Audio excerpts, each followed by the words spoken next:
மகாபாரதம். இந்த பேரை கேட்டாலே நமக்கு என்ன ஞாபகம் வரும்? அர்ஜுனன், பீமன், துரியோதனன் இவங்களோட வீர தீர செயல்கள் தான். ஆனா இந்த மிகப்பெரிய காவியத்துக்குள்ள யாருக்குமே தெரியாத மறைஞ்சு போன ஒரு மாபெரும் தியாகத்தோட கதை இருக்கு. அந்த கதையை தான் நாம இன்னைக்கு தோண்டி எடுக்க போறோம். சரி, வாங்க கதைக்குள்ள போலாம். குருக்ஷேத்திர போர் முடிஞ்சிருச்சு. 18 நாள் ரத்த ஆறு ஓடுனதுக்கு அப்புறம் பாண்டவர்கள் ஜெயிச்சிட்டாங்க. ஆனா அந்த வெற்றியை கொண்டாடுறதுக்கு பதிலா அவங்களுக்குள்ள ஒரு பெரிய சண்டை ஆரம்பிச்சிருச்சு. நான் தான் பெரியவன், நான் தான் பெரியவன்னு. அர்ஜுனன் சொல்றான், ஏன் காண்டீபம் இல்லாம இந்த வெற்றி சாத்தியமே இல்லைன்னு. பீமன் சொல்றான், என்னோட கதாயுதம் தான் காரணம்னு. இப்படி ஆளாளுக்கு அவங்களால தான் ஜெயிச்சோன்னு பெருமையா பேசிக்கிட்டு இருந்தாங்க. இவங்களோட இந்த வாக்குவாதத்தை எல்லாம் பார்த்துட்டு இருந்த ஸ்ரீகிருஷ்ணர் லேசா சிரிச்சுக்கிட்டார். அவர் நேரா பதில் சொல்லவே இல்ல. அதுக்கு பதிலா பக்கத்துல இருந்த ஒரு சின்ன மலைய கை காட்டி, உங்க கேள்விக்கு பதில் அங்க இருக்கு, அந்த மலை உச்சியில ஒரு தலை இருக்கு பாருங்க, அதுதான் உண்மையை சொல்லுன்னு சொல்றாரு. யோசிச்சு பாருங்க, ஒரு தலை எப்படி பேசும்? அது யாருடைய தலை? பாண்டவர்களுக்கு ஒரே குழப்பம். இருந்தாலும் கிருஷ்ணர் சொன்னாரேன்னு அந்த மலையை நோக்கி போறாங்க. அந்த தலை யாருன்னு தெரிஞ்சுக்கணுமா? அதுக்கு நாம கொஞ்சம் டைம் டிராவல் பண்ணி போர் ஆரம்பிக்கிறதுக்கு முன்னாடி போகணும். குருக்ஷேத்திர போர்க்காலத்தை நோக்கி ஒரு பயங்கரமான வீரன் வந்துட்டு இருந்தான். அவனை ஜெயிக்கவே முடியாதுன்னு எல்லாரும் பேசிக்கிட்டாங்க. அவனோட பேரு பார்பாரிகன். யார் இவன் பாத்தீங்கன்னா, நம்ம மாவீரன் பீமனோட பேரன், சக்தி வாய்ந்த கடோத்கஜனோட மகன். பிறந்ததிலிருந்தே ஒரு போர் வீரனாதான் வளர்ந்தான். அது மட்டும் இல்லாம சாக்ஷாத் சிவபெருமானே அவனுக்கு ஒரு வரம் கொடுத்திருந்தார். அந்த வரம் என்னன்னு தெரியுமா? 3 அம்புகள். ஆனா அது சாதாரண அம்புகள் இல்ல.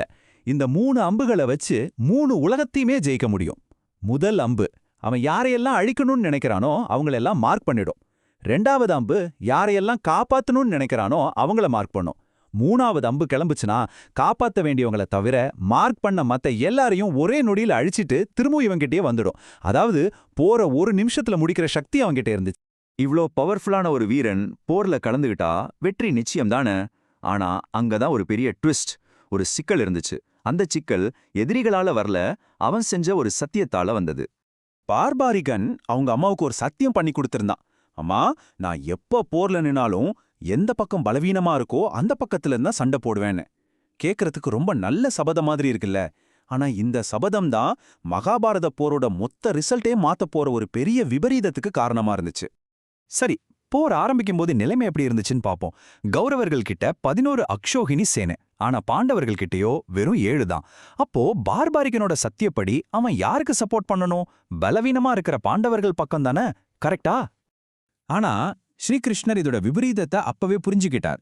யோசிச்சு பாருங்க, பார்பாரிகன் பாண்டவர்கள் பக்கம் சேர்ந்தா உடனே பாண்டவர் பட ஸ்ட்ராங் ஆயிடும். அப்போ கௌரவர் பட வீக் ஆயிடும். சத்தியப்படி அவன் உடனே கௌரவர் பக்கம் தாவியாகணும். அவன் அங்க போனதும் கௌரவர் பட ஸ்ட்ராங் ஆயிடும், பாண்டவர்கள் வீக் ஆயிடுவாங்க. திரும்பவும் இவன் இங்க வரணும். இப்படி மாத்தி மாத்தி கட்சி மாறி கடைசியில 2 பக்கமும் முழுசா அழிஞ்சி போர்க்களத்துல பார்பாரிகன் மட்டும் தனியா நிப்பான். இது தர்மத்தை நிலைநாட்டுறதில்ல, இது மொத்தமா அழிவு கொண்டு வர்றது.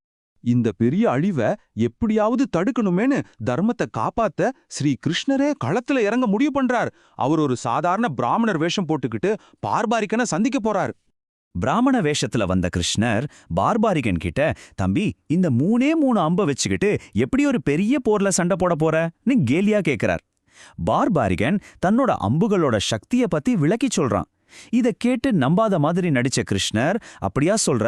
சரி, அந்த மரத்துல இருக்கிற எல்லா இலையையும் ஒரே அம்புல துளைச்சு காட்டு பாப்போன்னு ஒரு சேலஞ்ச் பண்றார். பார்பாரிகன் சிரிச்சுக்கிட்டே சவாலை ஏத்துக்கிட்டான்.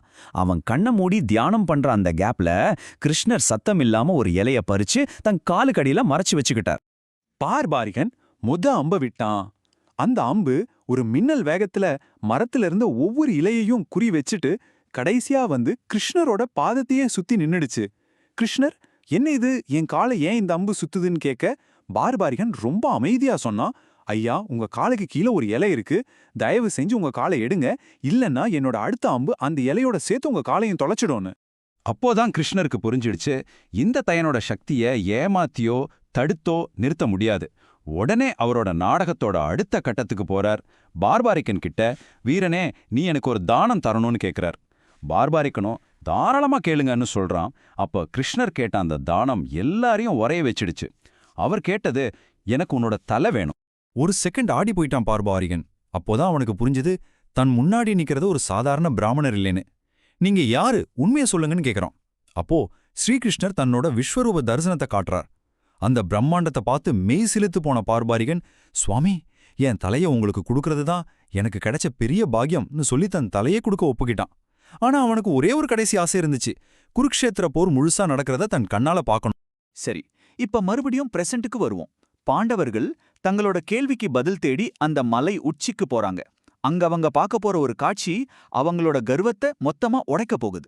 பார்பாரிகனோட ஆசையை நிறைவேத்துறதா வாக்கு கொடுத்த கிருஷ்ணர் அவனோட தலையை எடுத்து மொத்த குருக்ஷேத்திர போர்க்களமும் தெளிவா தெரியிற ஒரு மலை உச்சியில வச்சார். அந்த தலை உயிரோட 18 நாள் நடந்த போர் முழுசையும் ஒரு சாட்சியா பார்த்துக்கிட்டே இருந்துச்சு. மலை உச்சிக்கு போன பாண்டவர்கள் கிட்ட கிருஷ்ணர், பார்பாரிகா, இவங்களோட சந்தேகத்தை தீர்த்து வைன்னு சொல்றார். அப்போ அந்த தலையிலிருந்து ஒரு குரல் கேட்டுச்சு, பாண்டவர்களே, இந்த பெரிய வெற்றிக்கு உங்க ஆயுதமோ வீரமோ மட்டும் காரணம் இல்ல. இந்த வெற்றிக்கு ஒரே ஒரு ஆள் தான் காரணம், அது ஸ்ரீகிருஷ்ணர். அந்த தலை இன்னும் விளக்கமா சொல்லிச்சு, நான் பார்த்த போர்க்களத்துல உங்க அம்புகள் போறதுக்கு முன்னாடியே கிருஷ்ணரோட சுதர்சன சக்கரம் போய் எதிரிகளை அழிச்சிட்டு இருந்துச்சு. திரௌபதி மகாகாளி ரூபத்துல ஒரு சொட்டு ரத்தம் போட கீழே விழாம குடிச்சிட்டு இருந்தாங்க. உண்மையில நீங்க சண்டை போடவே இல்ல. கிருஷ்ணரோட தெய்வீக திட்டமும் அவரோட ராஜதந்திரமும் தான் போர் செஞ்சது. நீங்க எல்லாரும் அதுக்கு ஒரு கருவி, அவ்வளவுதான்னு சொல்லிச்சு. இதை கேட்டதும் பாண்டவர்களோட கருவம் எல்லாம் கரைஞ்சு போச்சு. பார்பாரிகனோட தியாகம் அதோட முடியல. அந்த தியாகத்தோட கதை இன்னைக்கும் தொடர்ந்துட்டு தான் இருக்கு. அதுதான் இந்த கதையோட ரொம்ப அழகான ஒரு விஷயம். போர் முடிஞ்சதுக்கு அப்புறம் அந்த தலைய ஒரு புனிதமான இடத்துல புதைச்சாங்க. பல 100 வருஷங்களுக்கு பிறகு கலியுகத்துல அந்த தலை மறுபடியும் பூமிக்குள்ள இருந்து கிடைச்சது. அதோட மகிமைய தெரிஞ்சுக்கிட்ட ஒரு ராஜா அந்த தலைக்கு ஒரு கோயில் கட்டி மகாவிஷ்ணுவோட பேர்ல ஒன்னான ஷ்யாம்ங்கிற பேரை வச்சார். இன்னைக்கு ராஜஸ்தான்ல இருக்கிற காடுங்கிற இடத்துல காடு ஷ்யாம்ஜிங்கிற பேர்ல அந்த கோவில் ரொம்பவும் பிரபலமா இருக்கு. பார்பாரிகனோட தியாகம் இன்னைக்கு ஒரு வழிபாடா மாறி இருக்கு.